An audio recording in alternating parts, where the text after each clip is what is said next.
Existem crimes que são capazes de chocar e mudar a rotina de toda uma cidade. Um deles aconteceu aqui, em Uberlândia. No dia 4 de setembro de 1956, um crime até hoje sem respostas mudou a vida de famílias de forma trágica. Você escuta agora, no podcast Um Crime por Vez, a história de João Relojoeiro. Oi, meu nome é Ana Clara e hoje iremos fazer uma entrevista com o Danilo Cacheta sobre o caso João Relojoeiro, que ocorreu na cidade de Uberlândia em 1956. Boa noite, Danilo. Boa noite a todos. Então, para começar, queria entender mais como que esse caso chegou até você, ao seu conhecimento. Eu sou muito curioso por histórias, principalmente histórias de crimes que já foram passados, solucionados ou então que estão no imaginário das pessoas. E eu via recorrentemente na televisão, quando daquele feriado de 2 de novembro, que é o feriado do Finados, os noticiários de Uberlândia sempre noticiavam que um dos túmulos mais visitados do cemitério São Pedro em Uberlândia era o túmulo de João Relojoeiro, além do artista Grande Otelo. Esses são os túmulos mais visitados, sempre no Finados. E eu comecei a procurar saber, mas quem é esse João Relojoeiro? E aí a gente foi puxando dali, puxando cá, até que descobrimos um livro da Yara Toscano. O livro se chama Um Santo no Imaginário Popular. E esse livro foi feito pela EDUFO, editora da UFO, quando de uma tese de doutorado do curso de História que ela cursou. E aí a gente conseguiu desnudar toda aquela história a partir da tese da Yara.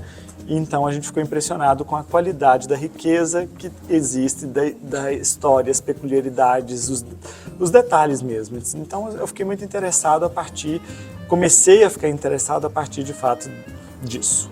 Entendi. Você consegue resumir um pouquinho do que foi o caso do João Relojoeiro pra gente? Então, as datas corretamente eu não vou lembrar aqui de memória, mas o ano você já adiantou, 1956, salvo engano, no dia 31 de agosto, quando a joalheria Arroial, que ficava no centro de Uberlândia, exatamente ali na Avenida Afonso Pena, entre a Machado de Assis e a Duque de Caxias, havia então essa joalheria de propriedade de uma grande família de industriários e empresários aqui da cidade, a família Testa. E essa relojaria foi assaltada, levaram praticamente todas as joias de lá, relógios, pulseiras, enfim. E aí gerou uma discussão muito grande na cidade de quem teria tido a ousadia de assaltar a joalheria Arroial. E eles identificaram que naquele lugar o bandido teria entrado na joalheria por um buraco que foi feito no assoalho, ou melhor, no forro do telhado.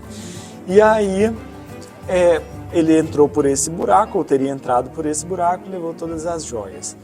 Depois disso, foram feitas várias diligências policiais para tentar descobrir quem era o criminoso.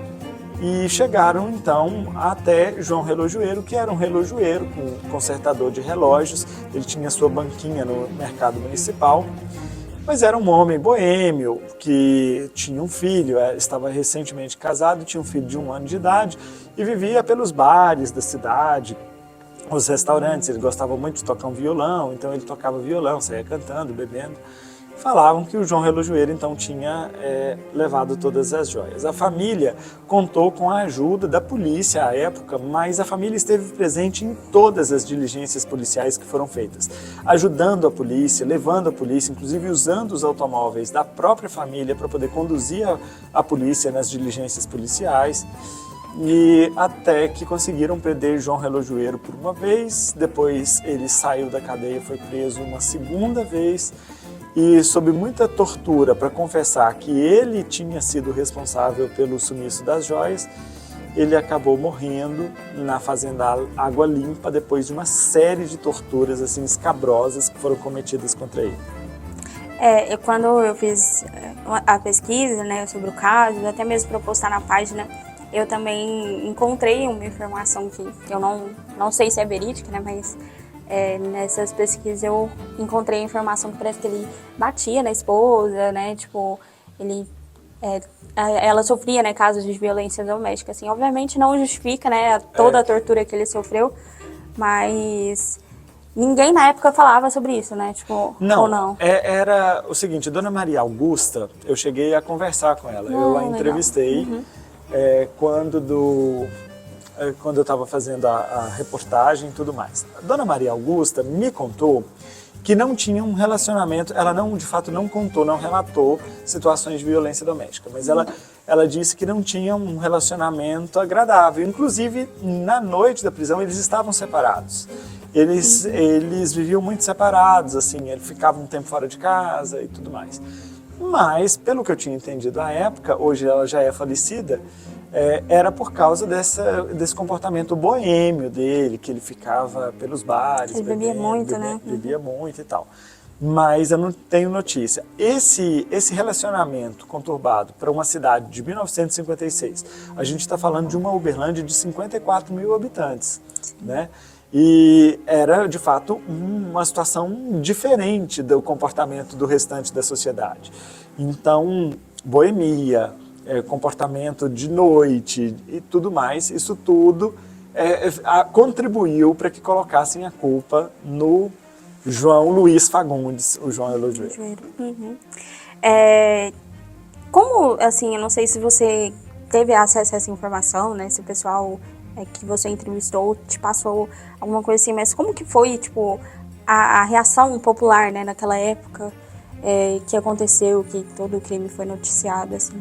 Eu vi que foi noticiado em jornais, né, e queria saber mais como que foi a reação popular, tipo, se as pessoas chegaram a comentar com você, se eles fizeram, tipo, algum protesto, alguma coisa assim, ou foi só revolta, né? Há dois momentos, né? O momento em que estavam sendo feitas as diligências para tentar descobrir quem era o autor do crime. Então, a população à época apoiava o trabalho das diligências policiais, inclusive da própria família, para tentar descobrir quem de fato que roubou as joias.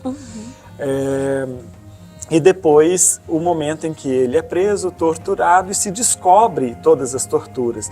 Então, quando se descobre todas as torturas, tem a notícia da morte dele, da situação que foi envolvido lá na Fazenda Água Limpa, aí sim há um comportamento de muita revolta social das pessoas. Então, assim, existem episódios, isso está as pessoas contam, relatam, de que a família sofria muita perseguição. Tem um caso especificamente que eu gosto de lembrar, que a matriarca da família Testa à época, Dona Rosa Testa, ela sofreu muito abalo das pessoas. Então, por exemplo, assim, as pessoas jogavam restos de comida, fezes, calango morto na porta da casa dela. Ela residia no bairro Fundinho. Por que razão? Porque entre as torturas relatadas no inquérito e no processo judicial, uma delas é que ele pedia comida e eles davam calango para ele comer. Então teve um episódio, consta do processo, que eles colocaram um calango na boca do João Relojoeiro e o calango despedaçou na boca dele. Outra hora, um dos torturadores defecou, colocou parte das fezes na ponta de uma vareta, espremeu limão e colocou na boca para ele comer. Então, assim, são situações muito degradantes e a população tomou conhecimento disso de quando a história foi elucidada. Então, começaram a reagir contra a família que teria participado dessas torturas. Então, tem episódio que a Dona Rosa jogavam coisas na porta da casa da Dona Rosa e tem outro episódio que foi de um momento em que a família participou de um almoço em um restaurante da cidade. E aí a cozinheira soube que era a família Testa. Então ela pegou calango e colocou no meio da comida. Me parece que é uma torta que eles iam comer. E na hora que eles partiram a torta, saíram um calango lá de dentro. Em forma também de protesto por tudo que o João Relojoeiro teria passado. Então, assim, são relatos populares. Então, situações causuísticas. A gente não sabe de fato se isso tudo aconteceu. Sim. Você sabe mensurar um impacto que o caso do João Relojoeiro teve na nossa comunidade, na época e até mesmo hoje em dia? Assim? Então, o caso João Relojoeiro, ele foi muito comparado com o caso dos irmãos Naves, que ocorreu em Araguari cerca de 20 anos antes, 20 a 30 anos antes, salvo engano. Então, o caso dos irmãos Naves é de 1920, 30, alguma coisa, e do João Relojoeiro, 50. Então já tinha ocorrido esse caso, que é considerado o maior erro do judiciário brasileiro. Então, inclusive, a defesa do João Relojoeiro chegou, eu não estou me recordando as datas aqui com correção, mas há na defesa menção a isso, ao caso dos irmãos Naves pelo erro do judiciário. De fato, o Estado reconheceu o erro e a dona Maria Augusta me contou que ela foi indenizada pelo Estado depois pela morte do marido. Isso eu ouvi da própria boca dela. Ela disse que sim, que ela teve uma indenização. Não sei se suficiente para garantir a subsistência dela até o dia que ela morreu, mas ela confirmou de que recebeu sim uma indenização. Certo. Hoje o túmulo, né, do João Relojoeiro é um dos mais visitados aí. Então, para quem tem interesse em visitar, ele fica ali no cemitério São Pedro, aqui em Uberlândia, no bairro Martins.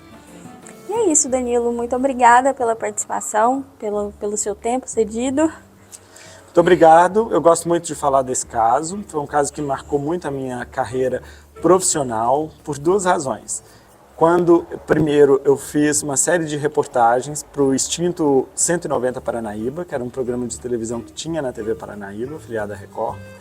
E mais adiante, eu levei esse caso para o meu trabalho de conclusão de curso, do curso de jornalismo.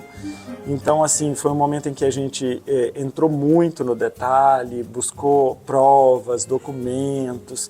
A gente entrou de cabeça mesmo nesse caso, e esse caso marcou muito a minha carreira profissional, porque foi o objeto da minha tese de TCC. E a tese de TCC a gente nunca esquece, né? Sim. Então, muito obrigado pelo convite, um prazer imenso falar com vocês e falar sobre esse caso. Ok, para quem quer saber mais sobre o caso, ter mais informações, a gente tem aqui um post na página Um Crime por Vez, no Instagram, então vocês conseguem acompanhar mais informações também. E também tem um livro no qual o Danilo citou, né, que é A Construção de um Santo no Imaginário Popular, que foi um livro da Yara Toscano, muito bom, recomendo, é bastante rico. E também o Centro Histórico da UFO tem todo os arquivos do caso, né? Então, para quem tiver um tempinho, vale muito a pena ir lá. Tem fotos até mesmo da cova, né? Que eles obrigaram, em tese, a acabar. Então, para quem quer saber mais sobre esse caso, pode estar acompanhando aqui a gente também e buscar. Eu agradeço aos ouvintes aí e tenha uma boa noite. Obrigada.